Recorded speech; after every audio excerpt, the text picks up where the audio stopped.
Halo semuanya, kali ini kita bakal bahas konsep fisika terkait gelombang stasioner sesi 2. Atau lebih spesifiknya, kita akan ngebahas terkait gelombang stasioner ujung bebas nih. Di video sebelumnya kita udah sempat ngebahas terkait gelombang stasioner ujung tetap gitu.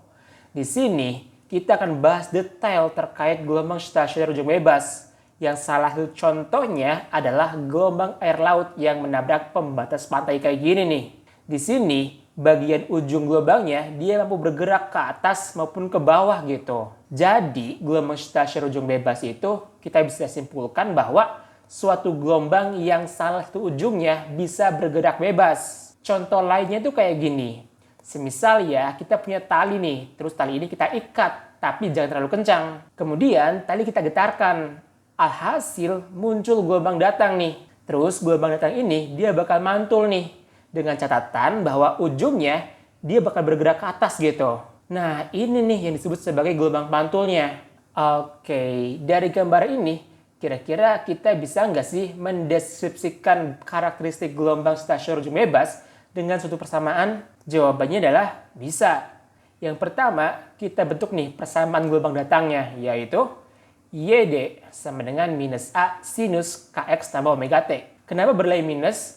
Karena di sini gelombang datangnya nilai amplitudenya bernilai minus nih. Sedangkan persamaan gelombang pantulnya yaitu YP sama dengan A sin KX minus omega T. Nilai A-nya bernilai positif nih. Dan gerak gelombangnya menjauhi si tiangnya gitu. Maka dia bernilai minus nih di sini. Minus omega T. Jadi untuk persamaan gelombang gabungannya atau paduan gelombang yaitu jumlah dari persamaan gelombang datang tambah persamaan gelombang pantulnya.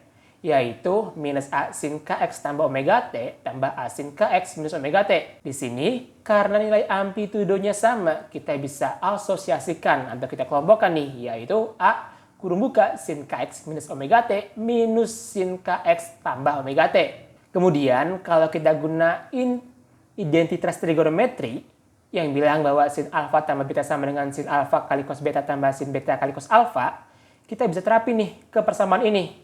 Sehingga persamaannya bakal lebih simpel atau sederhana gitu ya.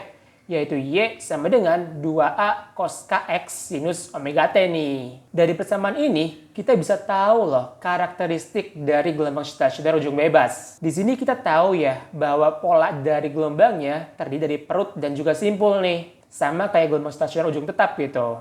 Nah, di sini kita pengen tahu nih letak posisi perut gelombang tuh ada di mana aja sih? Jadi gini, untuk nilai perut, nilai X-nya berada di simpangan maksimum nih.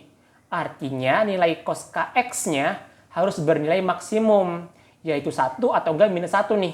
Berarti nilai KX-nya yaitu bisa aja 0, pi, 2pi, 3pi, dan seterusnya gitu.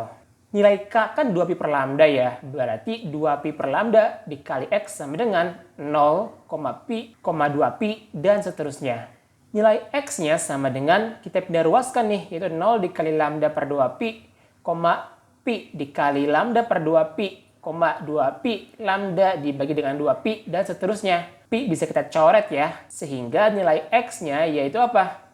Bisa bernilai 0, lambda per 2, lambda, dan seterusnya nih. Nah, dari gambaran ini, kita bisa modelkan secara matematis, yaitu posisi perutnya X sama dengan N-1 dibagi 2 dikalikan dengan lambda.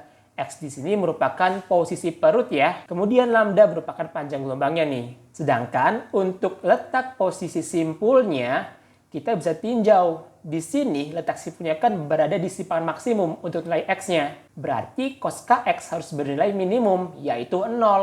Kalau kayak gitu, berarti KX tuh bisa bernilai pi per 2, 3pi per 2, 5pi per 2, dan seterusnya. Nilai K yaitu 2pi per lambda. Kalau kita pindah ruaskan, yaitu X sama dengan pi per 2 dikali lambda per 2pi, dan seterusnya nih. Nilai pi bisa kita coret. Berarti nilai X-nya yaitu bisa berupa lambda per 4, 3 per 4 lambda, 5 per 4 lambda, dan seterusnya. Dari pola ini kita bisa simpulkan bahwa nilai X-nya sama dengan 2N-1 dibagi dengan 4 dikalikan dengan lambda, yaitu panjang gelombangnya nih. Oke, kita udah bisa mendeskripsi ini karakteristik dari gelombang ujung bebasnya. terkait persamaannya, terus juga terkait letak posisi simpul dan perut. Biar lebih paham, coba yuk kita bahas satu soal nih. Suatu gelombang ujung bebas bergerak memenuhi persamaan di bawah ini. Y sama dengan 5 cos 8pi X sinus 2pi T, di mana X dan T dalam meter dan sekon ya.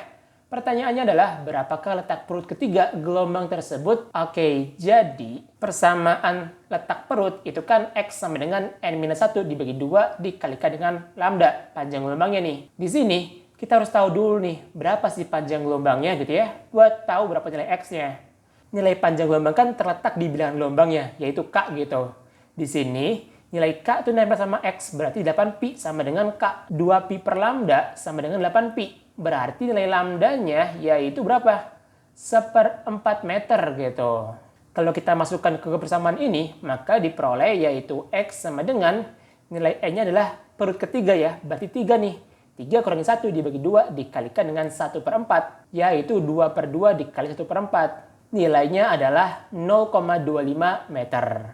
Artinya, jarak perut ketiga terhadap tiangnya adalah 0,25 meter gitu. Mungkin cukup sekian dulu ya pembahasan kali ini. Sampai jumpa di pembahasan selanjutnya. Dadah!